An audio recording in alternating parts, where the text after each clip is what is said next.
Hey everybody, what's going on? It's your boy Edo the Rocket here. Today, I'm going to try and finish Super Mario World with one life.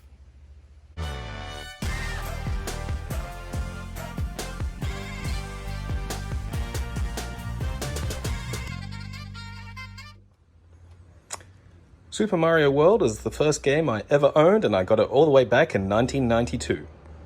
But for the sake of this playthrough, I'm going to be playing on the Super Nintendo Classic and using the 8-bit DOE SN30 Pro. Okay, Super Mario World for the Super Nintendo. Let's go and see if I can finish this game with one life. This was the first ever game that I owned as a kid, and 30 years later, it remains one of my favorite games. Super Mario World was a launch title for the Super Nintendo, and I remember when this came out, I was blown away by this game. Compared to the NES, the graphics looked amazing. You just had this vivid color, huge amounts of detail. The music was amazing, and you start this first level with that giant bullet bill that just flies over your head, and it really felt like Nintendo were showing off their new hardware straight away, sort of seconds into their first game, like, hey, look what we can do now with this new hardware. And man, it was an exciting time to play it as a kid.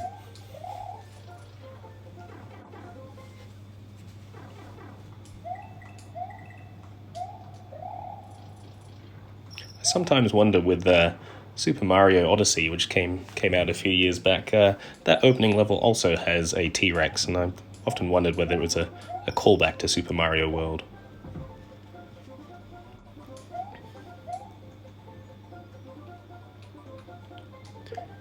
Now, there's often a debate between Nintendo fans about which is the better 2D game, whether it's Super Mario World or Super Mario Bros. 3. I went back and revisited 3 recently, and I'd forgotten that game does not have checkpoints, and so therefore a lot of the levels are a lot shorter than I remember. And Super Mario World was the first game in the series to add checkpoints, and I think it made a big difference in terms of how long they could make a level and how much they could fit in there. It's pretty close, don't get me wrong, I love Super Mario Bros. 3, but Super Mario World remains my favorite 2D Mario game. Now you can see I'm heading to the first Switch Palace. This is definitely not essential to finishing the game with one life or finishing the game as quickly as possible, but it's been a few years since I played Mario World, so I'm a touch rusty, and I think just while I'm finding my feet, I think filling out the yellow exclamation mark blocks, which is what the Switch Palace does, will just help me out on the way.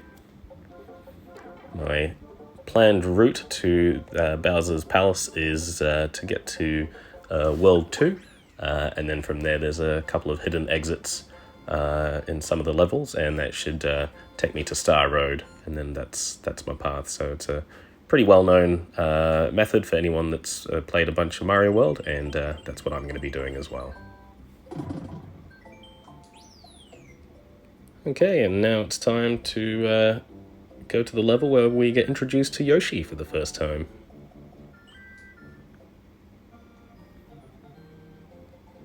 I love the design of this level, the way that shell is laid out there, and instantly rewards you with a 1-up. It's just a nice tutorial-free way of Nintendo designing the level, so teaches the player what to do with some nice positive reinforcement.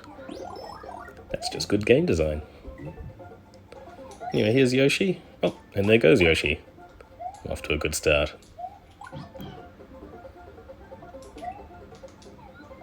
I love the way Yoshi looks when he's storing something in his mouth. It's really neat the way the game teaches you that he can eat things by setting up that fruit, which he will automatically eat. Just naturally makes the player inquisitive and discover that he's capable of eating things, and then the game just leaves it to you to discover just how much stuff that Yoshi can eat. It's again, a nice, intuitive way of teaching the player the mechanics of the game without pausing everything and making you read a tutorial screen. Just really nice design.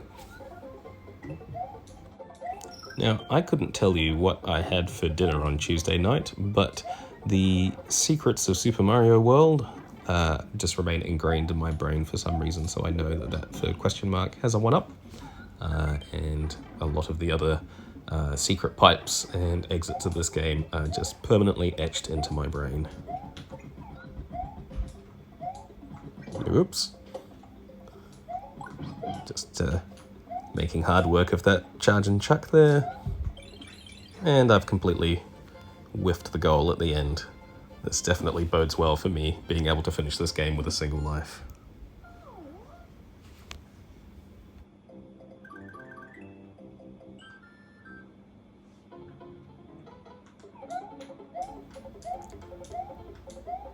This is pretty much the level I was thinking of when I went to get the Yellow Switch Palace, because the temptation is always there to just run through the level too quickly and then completely mistime a jump and fall to your death. So you basically, as long as you've done the Yellow Switch Palace, you kind of have yourself covered, because if you fall off the blocks, you'll sort of see beneath, you have the safety net of a bunch of question marks there.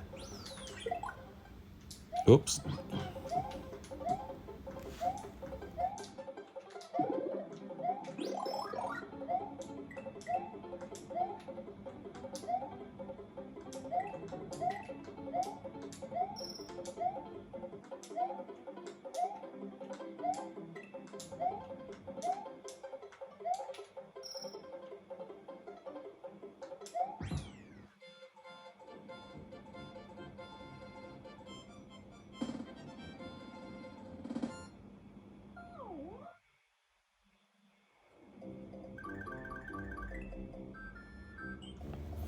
Okay, we've made it up to level 4 of World 1, and even better, we've arrived at this level with Yoshi, which will become important in a second once we go down this pipe, because there's a bunch of pokies in here. I think even as a kid I thought it was pretty funny and kind of grim how they just sit there smiling as Yoshi comes in and just starts eating them piece by piece.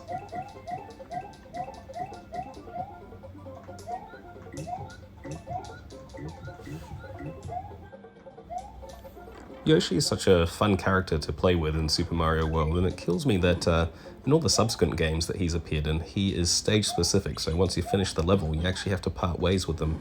One of the best things about Super Mario World is that for all of the regular levels that aren't haunted houses or boss castles, you can actually take Yoshi with you each and every level, so as long as you don't lose him, he comes along with you for each level, and I love that.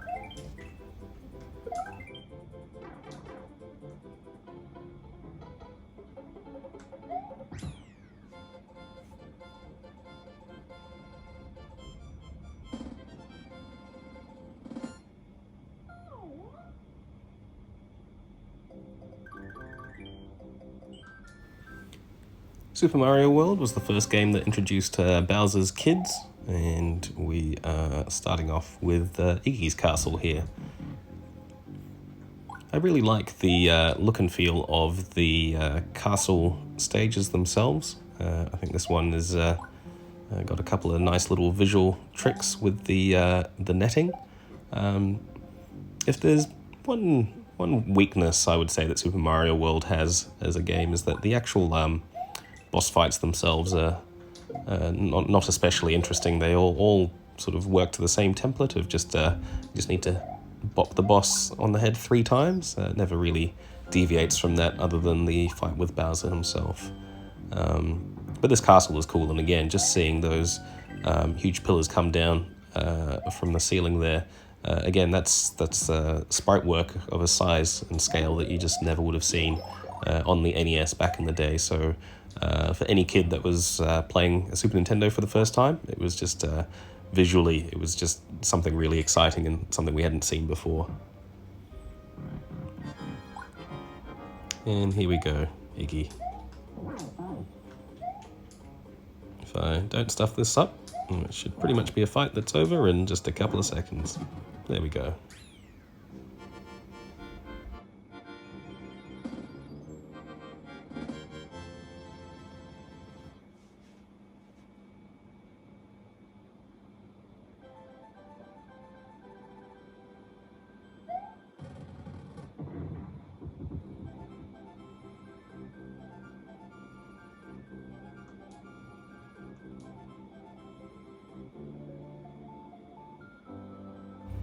Super Mario World is a game that looked way better than any of the previous Mario games. And in World 1, they introduce Yoshi, and then it's still not done throwing cool new ideas and tricks at you. And it waits until World 2 before it introduces the feather, which I think is arguably one of the best power-ups in the Mario games.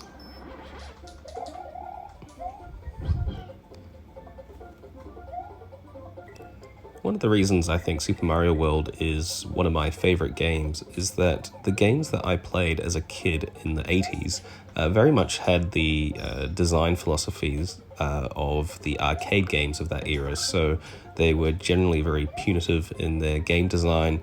Pretty much everything in the level was there to hurt you and try and work towards getting you to a game over screen.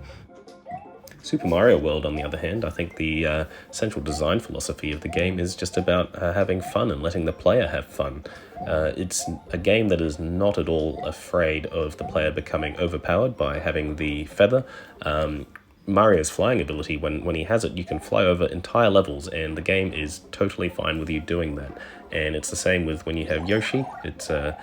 There's no cooldown period when he starts eating enemies, and it really lets you make short work of enemies that in previous games would have probably given you a lot of trouble. And instead, the design of the levels and sections like this where there's just a ton of coins to collect with no enemies, and you're running up the side of the pipes there like a Looney Tunes character, all of that stuff, it's not about trying to get the player to a game over screen. It's much more all done in the service of having fun and just creating sort of cool little moments for the player to enjoy, and I love that about the game.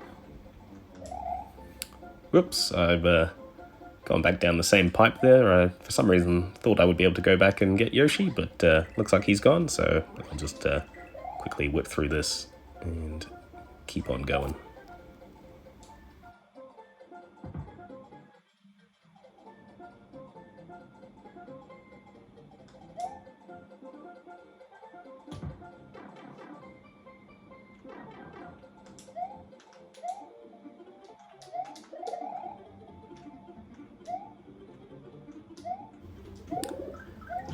There's a lot of memes on the internet about the ways that Mario mistreats Yoshi. One of the little quirks of the gameplay in Super Mario World is that you can basically jump off the back of Yoshi, like I'm about to do here, just to get to a hidden area there.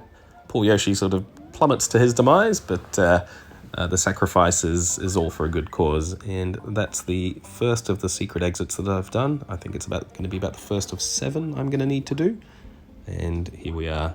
We're one step closer to Star Road.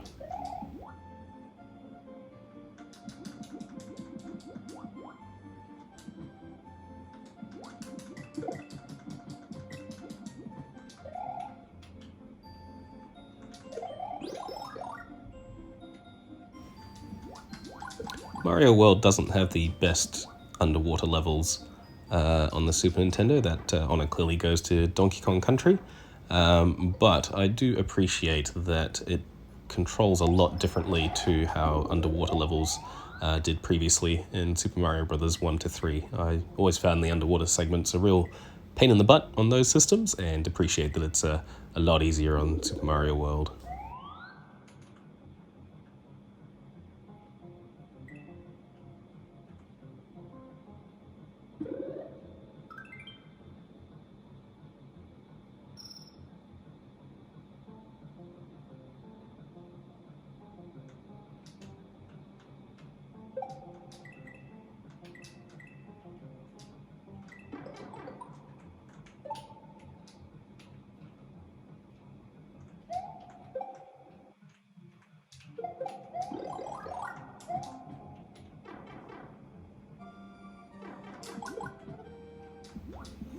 Come to think of it, I probably should have been using the fire suit power-up this whole time. I think it's probably a lot easier to deal with the fish in this way.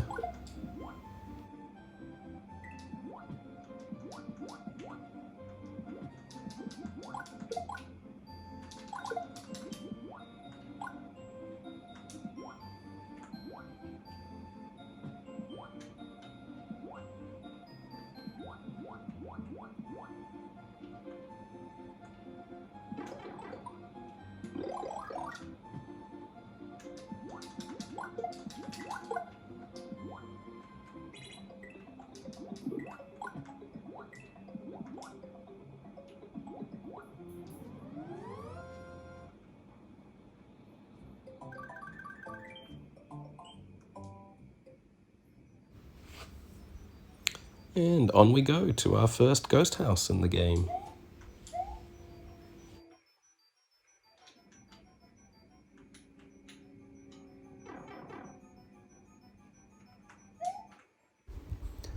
I think this ghost house is maybe the only level in the game where I'm not totally confident in my memory of which secret exit to take. I think there's 3 different exits in this level, and I just want to be sure I pick the right one that takes me to a fight with King Boo.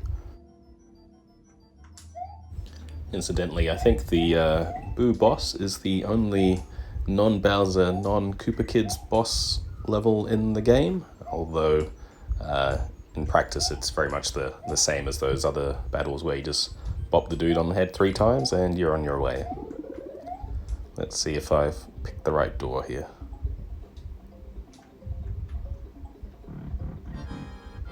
Yep, okay, here we go.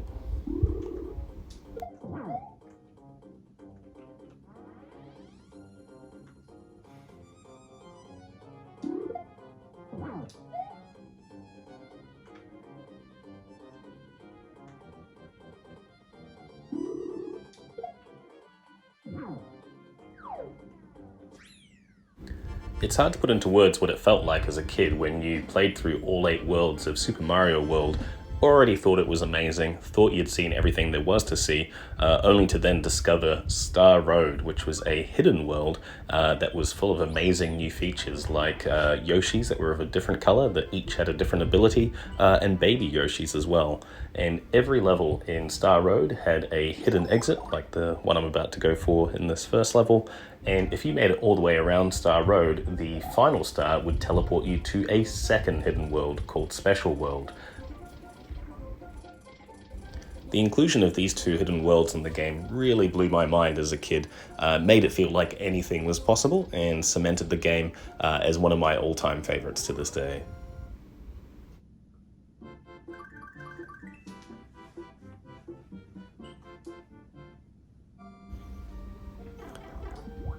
There's a baby Yoshi you can see hatching out of the egg, and normally you have to carry him and feed, I think it was 5 enemies to him before he grows into a full-size Yoshi. But yeah, there's that little cheat at the start of that level there where if he eats a star power-up, then he just becomes a grown-up straight away.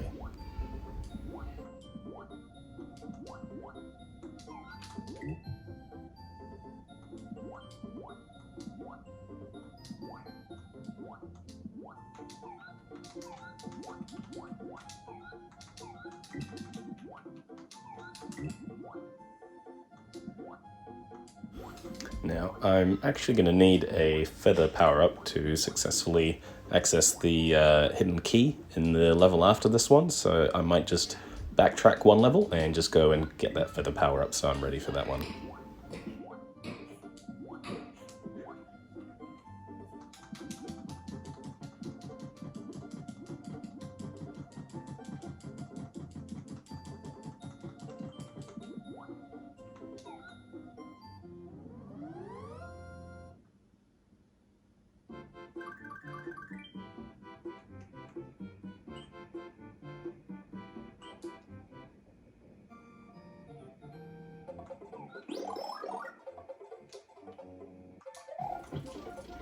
It still weirds me out that my brain remembers where this stuff is all these years later.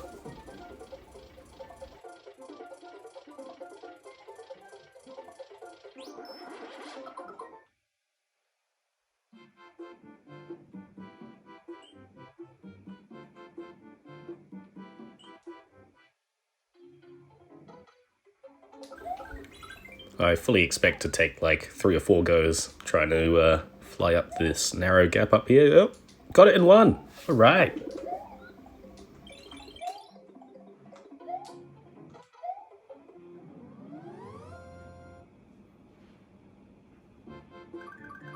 So for this level coming up, You pretty much need to have a blue Yoshi for it.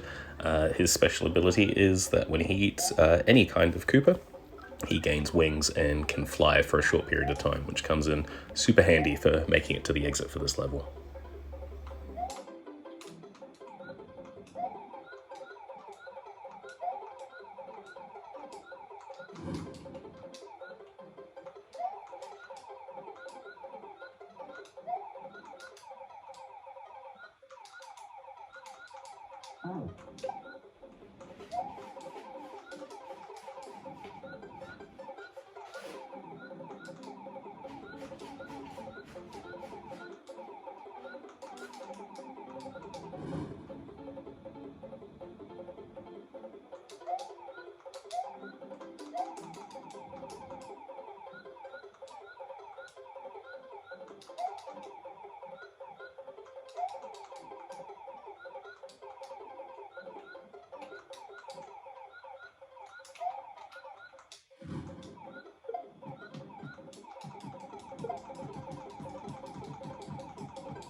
Okay, and once we exit this level, then that is us at the end of Star Road. So I'm going to take this Star Teleport, and that will drop us off very conveniently in front of Bowser's Castle, which is the last level in the game.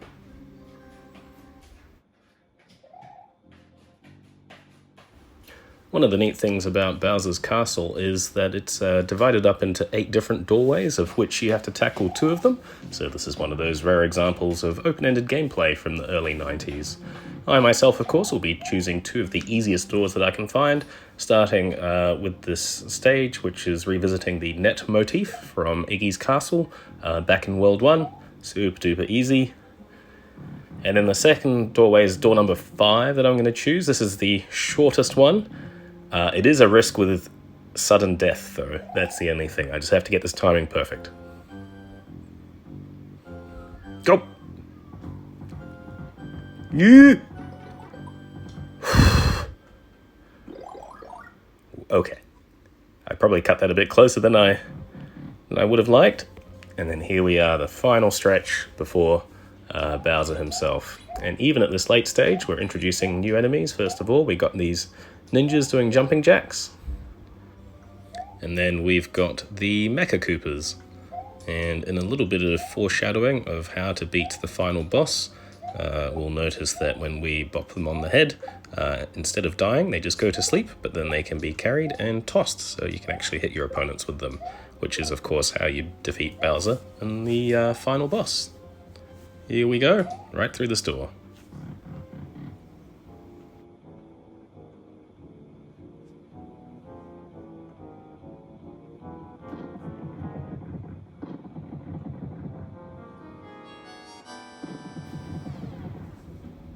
Okay, here we go, one final boss.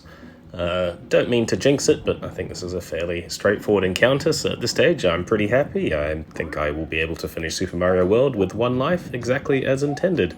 If you've watched this far along, then you've listened to me prattle on about one of my favourite old video games for the better part of half an hour, so I appreciate you watching this video, and thank you very much for your time, and just sit back and enjoy the final boss and the final moments of Super Mario World.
That's all the time we've got for today. Thank you so much for watching, and I'll see you all next time.